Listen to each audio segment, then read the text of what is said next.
লাক্ষাদ্বীপের আগাথিতে আমরা ছিলাম 4 দিন 4 রাত। প্রথম দিন তো পৌঁছালাম, সেই অংশটা আমরা দেখিয়েছি। তারপর দ্বিতীয় দিন সকালবেলা আমরা নিজেদের মতো ঘুরেছি দ্বীপটার এই প্রান্ত থেকে ও প্রান্ত। কিন্তু যেটা ভালো লেগেছে যে একটা নতুন সকাল, এরকম সকাল আমরা আগে কখনো দেখিনি। শান্ত, সমাহিত, কিন্তু খুব বেশি পাখির কলতান ছিল না।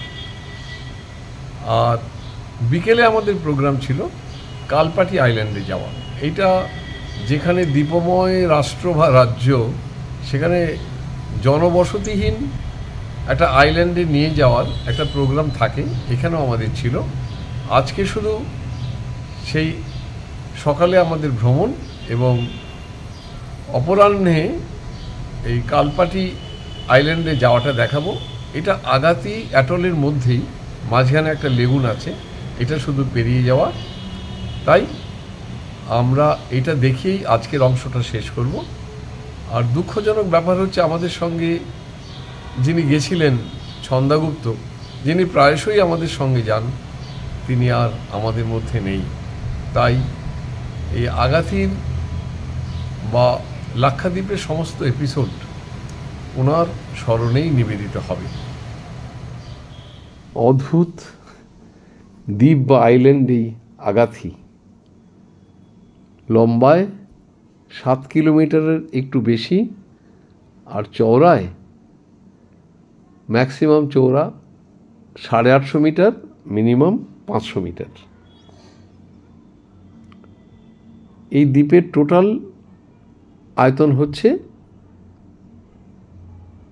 3.2 বর্গ কিলোমিটার।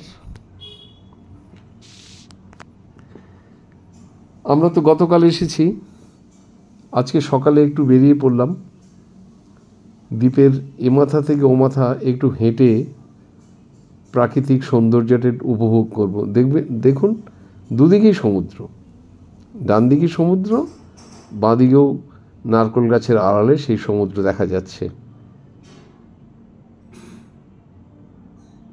আর এখানে কলকাতার তুলনায় সকাল হয় প্রায় 1.5 ঘন্টা পরে।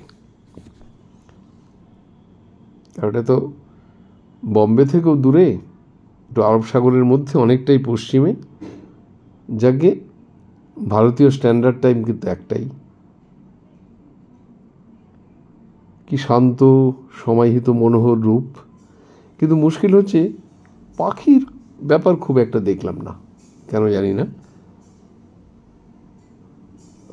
হয়তো পাখিদের বাসা করার মতো তেমন গাছ নেই, হতে পারে, সেটা পক্ষী বিশেষজ্ঞদের ব্যাপার, আমার নয়।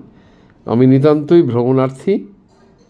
আমি দেখছি এই ছোট্ট দ্বীপটা ঘুরে ঘুরে। আজকে আমাদের প্রোগ্রাম হচ্ছে দুপুরে খাওয়া দাওয়ার পর আমরা একটা অন্য দ্বীপে বেড়াতে যাব স্পিড বোটে করে। তার নাম কালপাট্টি। কালপাট্টি দ্বীপে কোনো জনবসতি নেই, এইখানে জনবসতি আছে। জনবসতি প্রায় 8,000-এর কাছাকাছি।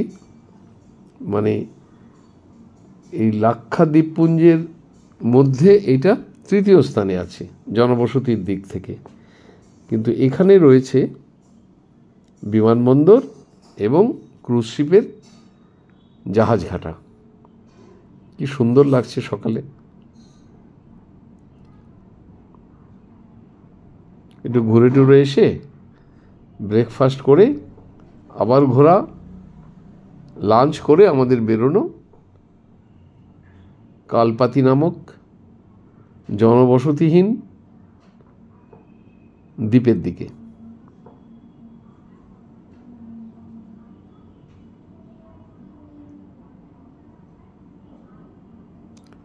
সামনে যে দুজন হেঁটে যাচ্ছে তারা আমাদের এই রিসোর্টের লোক। শাহিন, আরেকজনের নাম আমি জানি না। আমিও পেছন পেছন হাঁটছি। আর বাকিরা তো কবিতা মুখস্থ করেছে, এ জীবন সকাল দেখেনি কোনো কালে।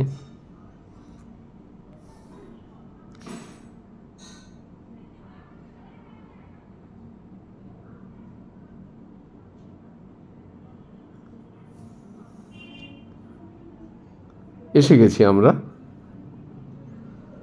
সমুদ্রের ধারে। এইখান থেকে স্পিড বোটে করে আমরা যাব কালপাত্তি বা কালপাতি।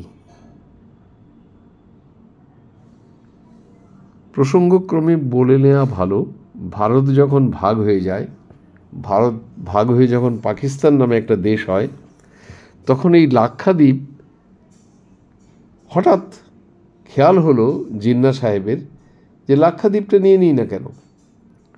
তখন উনি নাকি জাহাজ পাঠাবেন বা পাঠিয়েছেন এরকম একটা মনস্থ করেছিলেন, কিন্তু তৎপর হয়ে তৎকালীন স্বরাষ্ট্রমন্ত্রী বল্লভভাই প্যাটেল নিজেই জাহাজ পাঠিয়ে দিয়ে জনবসতিহীন দ্বীপগুলোতে ফলক বসিয়ে দিয়েছিলেন, ভারতের অশোক স্তম্ভ লাগানো ফলক। আমরা সেটা দেখব।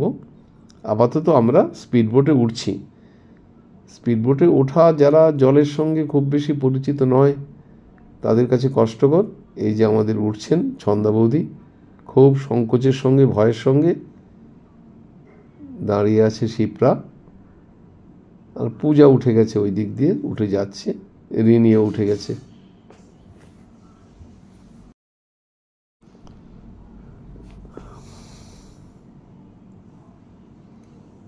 দ্বিধাদ্বন্দ্ব কাটিয়ে আমরা সবাই উঠছি। আমি এখনও দাঁড়িয়ে আছি, মেয়েরা উঠে যাক তারপর উঠবো আমি আর জোরান। উঠে গেলাম। চলছে আমাদের স্পিড বোট আগাতি থেকে কালপাতি, একই অ্যাটলের মধ্যে, মাঝখানে একটা লেগুন। এই 40 মিনিটের মতো সময় লাগবে। এই যে আমাদের ছন্দাদি,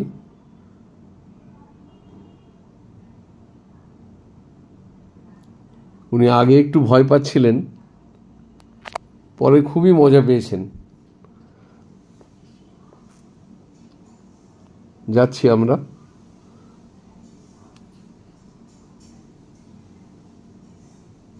আরব সাগরের অন্তর্গত এই লেগুন, আগাতি লেগুন, যে সামনের দ্বীপ দেখা যাচ্ছে।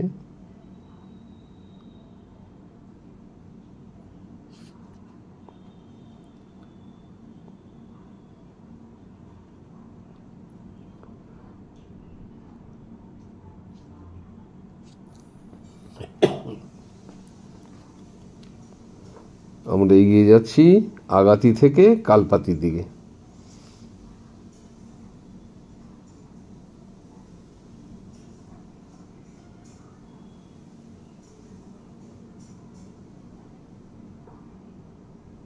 ভালোই লাগে সমুদ্রের ঢেউকে হার মানিয়ে স্পিড বোটে চলে যাওয়া।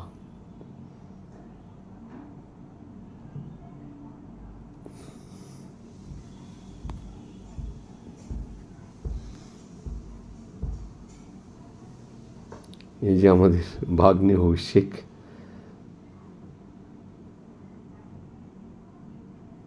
খুব দুরন্ত গতিতে আমরা যাচ্ছি, সেজন্যই তো নাম স্পিড বোট বা মোটর বোট। এই ছন্দা বৌদি আমাদের মধ্যে আর নেই।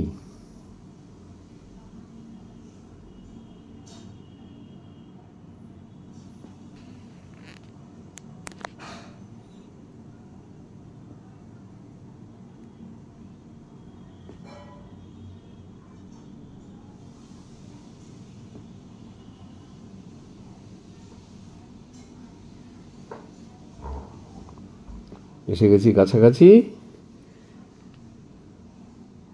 তীরে তরি ভিড়লেই আমাদের নামতে হবে। এই হচ্ছে আমাদের ছন্দাগুপ্ত, যিনি আর আমাদের মধ্যে নেই। এই ভ্রমণ শেষে ম্যাসিভ কার্ডিয়াক অ্যাটাকে মারা যান।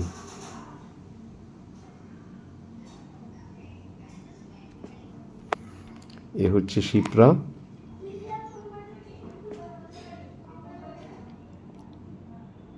এই যে এবার আমরা নামবো।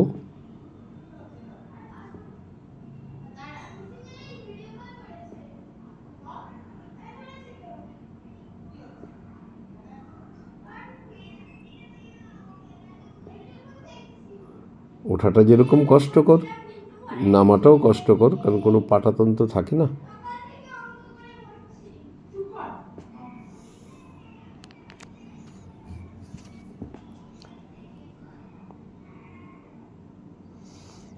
তীরে তরি ভিড়লেও নামতে সবারই দ্বিধা হচ্ছে। এরা আমাদের দলে নয়, ওরা অন্য স্পিড বোটে এসেছে। এই যে এই ফলকটা বসিয়েছিল, বলা হয় সর্দার বল্লভভাই প্যাটেল লোক পাঠিয়েছিলেন, এখানে বসিয়েছেন। এখানে লেখা আছে কালপাত্তি ইন্ডিয়া, এবং আমাদের অশোক স্তম্ভটা দেয়া আছে। এইবার আমরা এই দ্বীপটাকে এক্সপ্লোর করব, সেটা থাকবে আমার পরবর্তী এপিসোডে। দয়া করে আমার ভিডিওটা ভালো লাগলে লাইক করবেন, শেয়ার করবেন আর সাবস্ক্রাইব করবেন।